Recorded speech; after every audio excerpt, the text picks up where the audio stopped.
നമസ്കാരം, പ്രവാസി മലയാളിയിലേക്ക് സ്വാഗതം. പ്രവാസികൾക്ക് തലവേദന നൽകി സൗദിയിൽ സ്വദേശവൽക്കരണം കടുപ്പിക്കുകയാണ്. സൗദിയിലെ എയർപോർട്ടുകളിൽ സിവിൽ ഏവിയേഷൻ മേഖലയിലുള്ള 28 ഇനം തൊഴിലുകളിൽ സ്വദേശിവൽക്കരണം നടപ്പാക്കുമെന്ന് അധികൃതർ മുന്നറിയിപ്പ് നൽകി. 3 വർഷം കൊണ്ടാകും സ്വദേശിവൽക്കരണം പൂർത്തിയാകുന്നത്. പൈലറ്റുമാരുടെ ജോലി മുതൽ ഗ്രൗണ്ട് ഹാൻഡ്ലിംഗ് വിഭാഗത്തിലെ ഉയർന്ന തസ്തികകൾ വരെ ഇതിൽ പെടുമെന്നാണ് റിപ്പോർട്ടുകൾ. സൗദി സിവിൽ ഏവിയേഷൻ അതോറിറ്റിയാണ് സ്വദേശിവൽക്കരണ വിവരങ്ങൾ അറിയിച്ചത്. 3 വർഷത്തിനിടയ്ക്ക് 28 മേഖലയിലെ 10,000 ജോലികളാണ് സൗദി പൗരന്മാരെ നിയമിക്കുക. Pilot, flight attend, flight catering തുടങ്ങി എയർ ട്രാൻസ്പോർട്ട് മേഖലയുമായി ബന്ധപ്പെട്ട ജോലികളെല്ലാം സൗദി വൽക്കരിക്കാനാണ് അതോറിറ്റിയുടെ നീക്കം. വിഷൻ 2030ന്റെ ഭാഗമായുള്ള സിവിൽ ഏവിയേഷൻ അതോറിറ്റിയുടെ പ്രധാന ലക്ഷ്യങ്ങളുടെ ഭാഗമായാണ് ഈ നീക്കം. ഇതുമായി ബന്ധപ്പെട്ട നിർദ്ദേശം രാജ്യത്തെ മുഴുവൻ വിമാനത്താവളങ്ങളിലെയും വിമാന കമ്പനികൾക്കും നൽകിയിരിക്കുന്നു.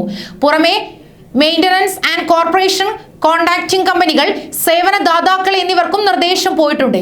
മാനവ വിഭവശേഷി സാമൂഹിക വികസന മന്ത്രാലയമായുള്ള സഹകരണത്തോടെയാണ് സൗദി സിവിൽ ഏവിയേഷൻ അതോറിറ്റിയുടെ സ്വദേശിവൽക്കരണം നടപ്പിലാക്കുന്നത്. ഓരോ മേഖലയിലെയും ഉയർന്ന തസ്തികളിലാണ് ആദ്യം സൗദി വൽക്കരണം നടപ്പിലാക്കുക. ന്യൂസ് ഡെസ്ക്, പ്രവാസി മലയാളി.